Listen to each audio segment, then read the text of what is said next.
Hello, everyone, and thanks for tuning in. I just wanted to let you know that as part of what we have been doing here on American Workers Radio, we've been asking people to let us know what they would like to see with the next mayor of Philadelphia. Well, I'm pleased to say that I have a very distinguished person here. You've seen his signs on the roadways if you live in Philadelphia. You've seen his advertisements no matter where our Philadelphia channels go. And you've also heard all about his working reputation. But first, I'm going to ask our distinguished guest, Jeff Brown, who is the candidate for the 100th mayor of Philadelphia, to tell us a little bit about himself. Jeff. Hi, thanks for having me today. My family were immigrants. My grandfather came from Poland, and on one side, on the other side, Russian descent, and some Hungarian descent, and they came to America, like a lot of immigrants come to America to escape a war and bad treatment and to look for opportunity. And when my family got here, they didn't speak English good, they couldn't get a good job, and they ended up opening a small grocery store. That's how we started in groceries. It was 4 generations ago to me, but 5 generations ago because my son Josh is the 5th generation in our grocery business.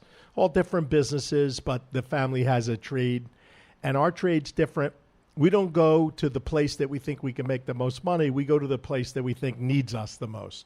And so we've specialized in going to communities that other grocers didn't want to go to, and the work is commonly called food desert work today because it's a desert of healthy, affordable food. And we went there, and I like to hear about people's heritage and culture, their religion, what they eat, how they celebrate. And we build a customized supermarket in every place that we go. And I started 35 years ago in business for myself.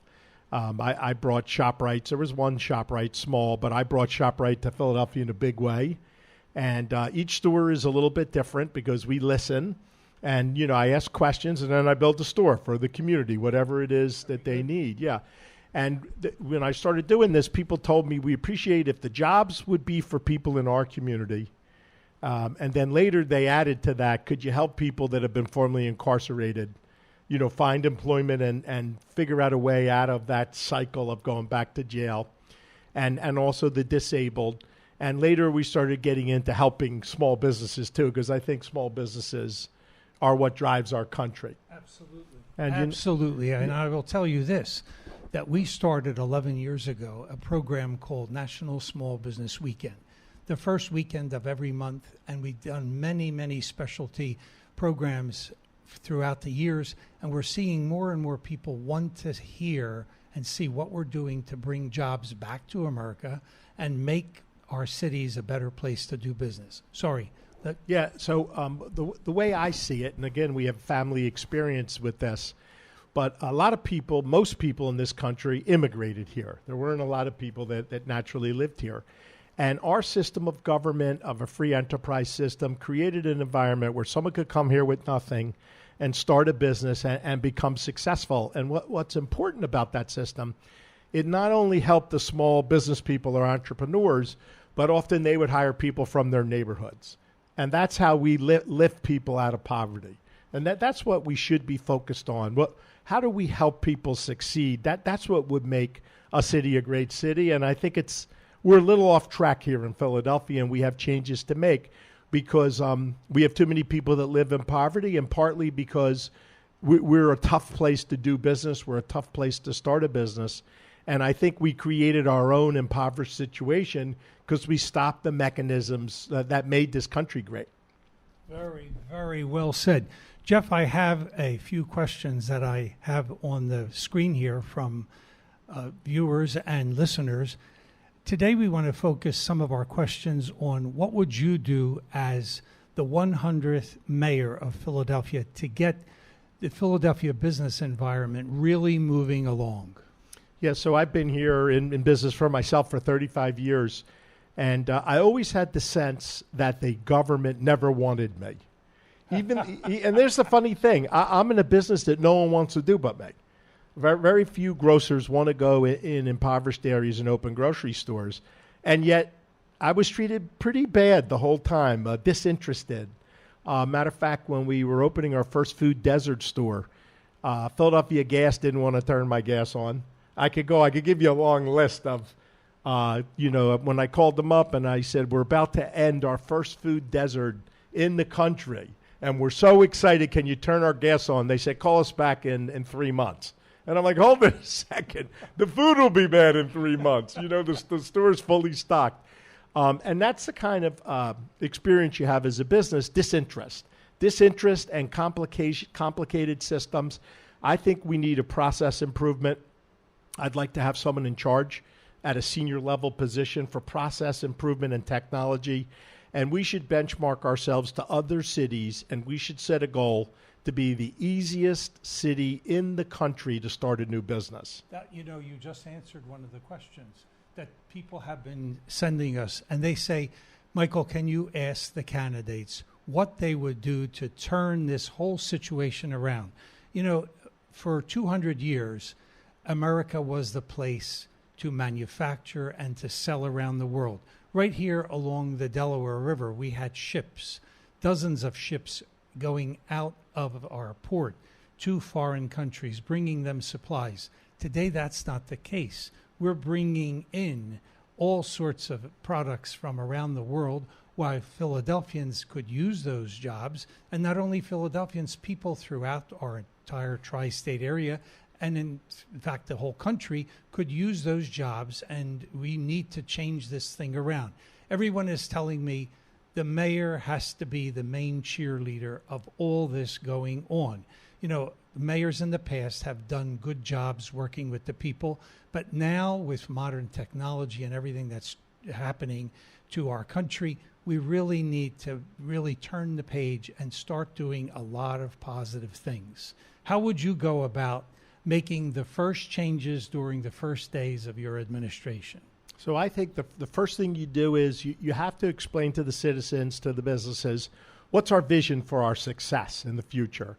And unless you have a goal or a vision, you're not going to get there, because we don't even know what we're trying to do. And I have no idea what we're trying to do here in Philadelphia. No one has ever communicated a single thing to me.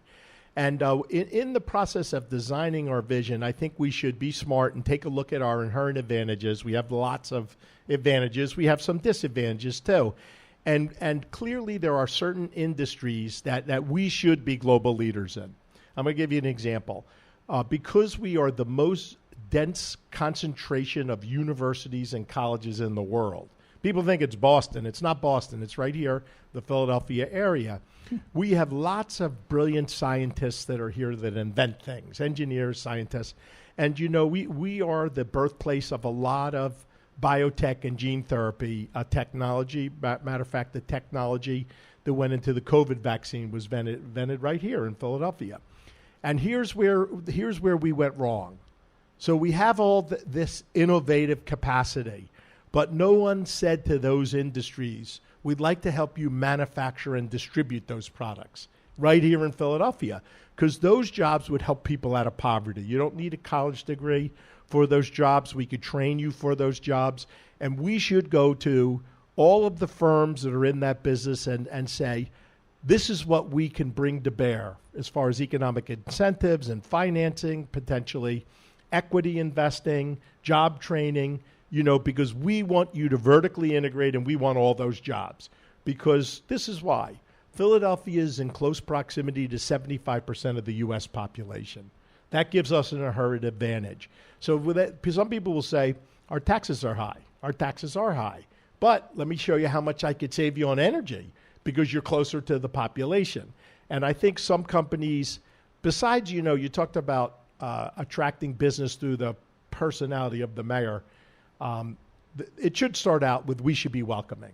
I don't have any problem giving any prospective business opportunity for our city, giving the CEOs a big bear hug and a tour of the city, and letting me sell them on why I think this is the right place for them and how we will help them and be there with them.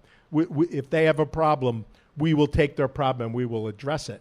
And I don't think that exists today. And to a CEO thinking about where they want to place their operations, that'll be the difference if you feel welcome.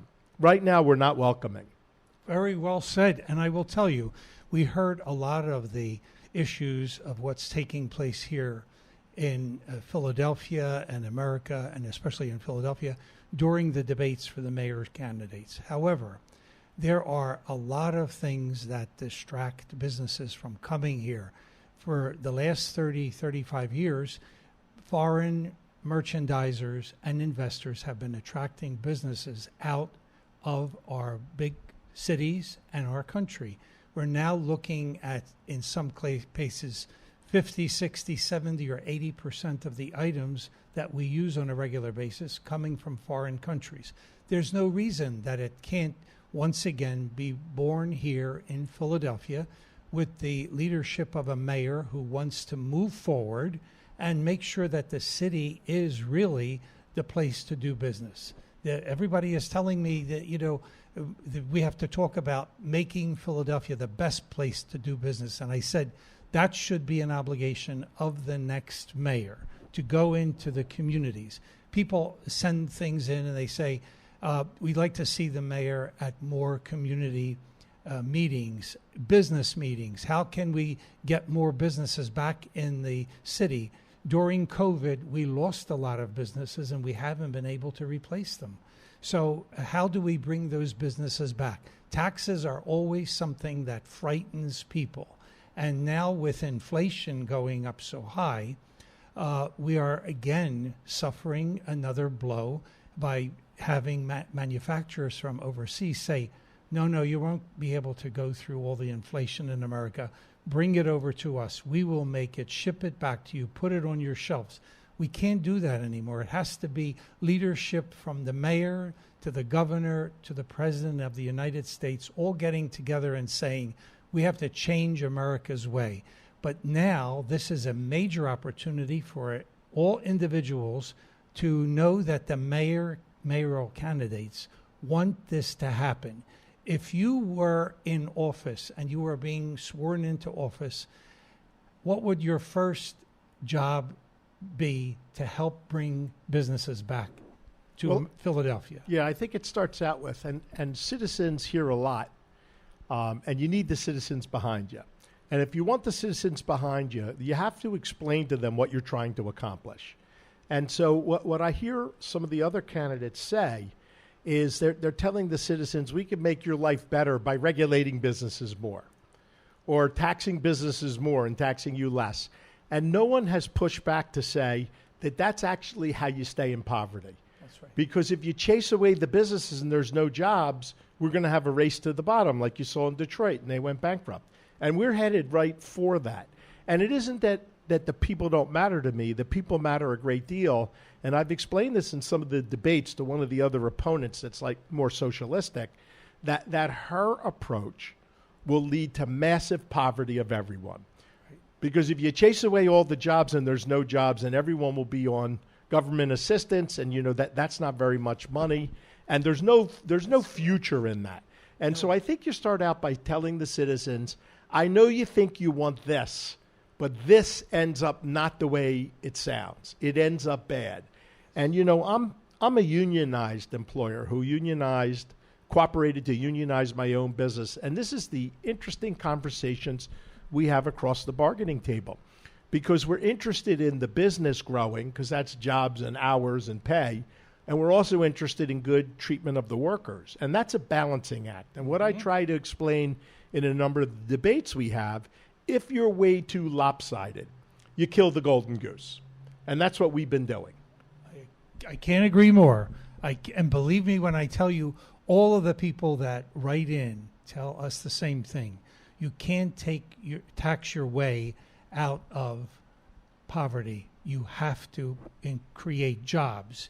You have to create goodwill. Another thing that they asked me to ask you is the fact that 30 years ago, also maybe 25 years ago, it started on a bigger way. But 30 years ago, they started taking the trades and technology and all the services that the employers need out of our schools. People want to know how you would get together with the Board of Education, the parents of our school children, to get them not only a diploma, but also a certificate of some level of skills that they were able to gain while attending our Philadelphia high schools. Yeah, I'm glad you asked that, and I have talked quite a bit about this. But if you look at the numbers, and I say you start out by taking a step back, looking at our situation, Philadelphia has roughly 25% of its students go to college, and roughly 75% of its students not go to college. And so the 75, that's a lot, 70, that's most of them. Yes. And what's interesting is somehow in the school districts thinking, they have continued to diminish career and technical education and try to increase, although not very well, college-bound education. And what's really quite irrational about that, most of the young people want a career and technical job. They don't plan to go to college. And a lot of them live in poverty. And a career and technical job that pays well, and a lot of them do pay really well, is your path out of poverty. And so we've been quite irrational in the school district. And, you know, when you talk to employers, they need electricians, they need welders, they need carpenters, they need plumbers, hardware repair for computers. The software programming firms often don't require a college degree today. We need truck drivers and warehouse workers, you know, like Teamsters. And all of these jobs are all jobs you can make $50,000 to $150,000 a year in a short period of time. Mm-hmm. And yet we don't have that curriculum in our schools. And we need to reformat the schools. So in middle school, we start talking about careers, exposing young people to careers, explaining to them that their academic performance leads to a certain set of careers, and we should have summer internships to let them try on the careers. And when they graduate from high school, they should have everything they need to start that career and technical job, including any certifications that they need. We should place them in the job and continue to check on them to make sure they're doing well for the employer and for themselves. And we should measure our success on how much money they make. Our job is to take people out of poverty, and we're not taking that job seriously. You know, Jeff, you're absolutely right, because poverty continues to grow. If you look on the U.S. debt clock, which is on the front page of AmericanWorkersRadio.com, you'll see that over the last 15 years, poverty continues to grow. And it's way before the pandemic, and businesses are begging for skilled workers. We also have the baby boomers and the people who are retiring, and there are not enough knowledgeable people ready and able to take those jobs. This is a very, very devastating situation.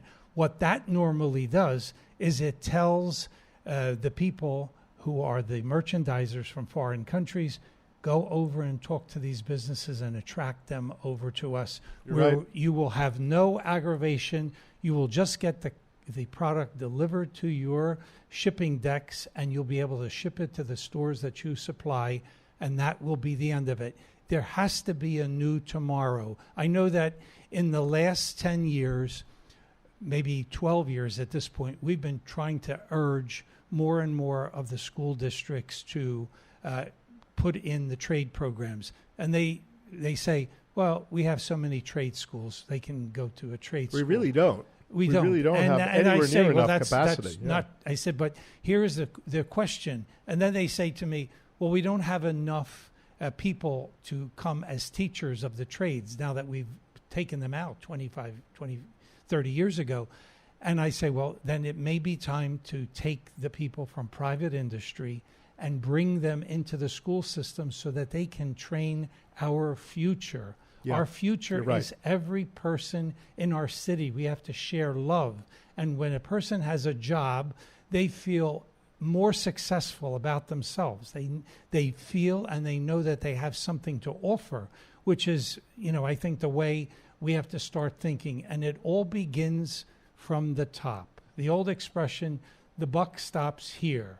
And I guess the future mayor of Philadelphia is going to have to know that line very well, because if it doesn't include things that are requested by the people, like trades in our schools, and, you know, many people, we have an agency that we also run from here, and many people call looking for employees, and it's very discouraging to hear their situation. They say, we have 2 men retiring in August, and I need someone who understands being timely and this and that. And I thought, to myself, well, how can you not be timely if you're in a skilled trade program and you know you're going to graduate with a certificate and be able to move forward? You're absolutely right. If you look at the situation we have, it doesn't make any sense. We have a historic level of high-paying jobs they have vacancies and can't find help, and we have a historic level of poverty. It doesn't make any sense. This is a solvable problem. And you're right. People talk a lot about mental health, and they talk about people need help with mental health. But in my experience, there's two ingredients, two stabilizers, two ways to lead to a good, healthy mental health, and that's a good family life and a good job. They're structures of a good life. Did you read the script before? This guy is perfect. I have to tell you, Jeff, you are someone that people can respect. You are someone who's done a lot through, addressing the food desert areas and management and, working with unions, non-unions, and respecting people. That's something we need to do in this country. Turn all this negativity into respect. Respect means everything. And sometimes people say to me, well, I don't go there because I don't want to get worked up. I don't want to feel disrespected. We got to turn the page. You're right. I actually, one of the principles of my business is we built it on respect. We serve very diverse clientele. We have very diverse employees. We take an interest in their lives, and we show them respect, in some cases support and a little bit of love, and we teach them. And, when people feel respected, you start out with the workers, you end up slowing up turnover, and they're part of a team. It builds a structure that's good for a healthy life. And, we have very little turnover in neighborhoods where there's massive turnover. And it's all built on, we're all human. We need to respect each other. We need to take an interest in each other. And there's a model to a successful life. And learning a trade that helps you make a living for your family needs to be part of that model. I have to tell you this, that I am a parent and a grandparent, and just as my parents and everyone in my family always looked forward to having a successful road for their children. And that is something that I think this new era in Philadelphia could bring about. The mayor is going to have to be the top cheerleader, but also the people have to speak up more than they have in the past and just keep saying we need to have success for our children, our grandchildren, our friends, families, neighbors. As Philadelphians, we are all one people, and I enjoy working with the people in Philadelphia and surrounding counties.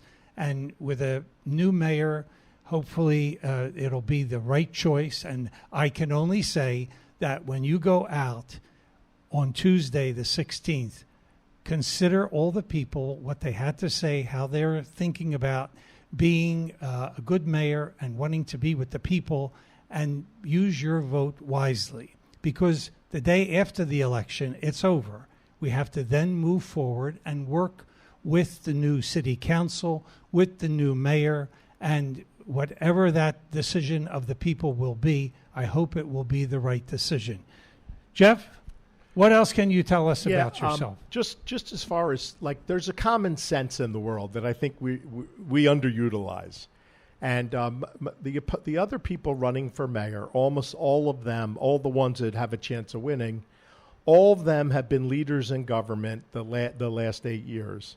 And we find ourselves in a historic level of crisis with homicides and overdoses and just a dysfunctional government. And I don't know the logic of expecting a turnaround or a change that we so desperately need from people that were responsible, that we gave our trust in, and really let us down. They let us down. They did not take any kind of action or even propose any kind of action to resolve the problems we have.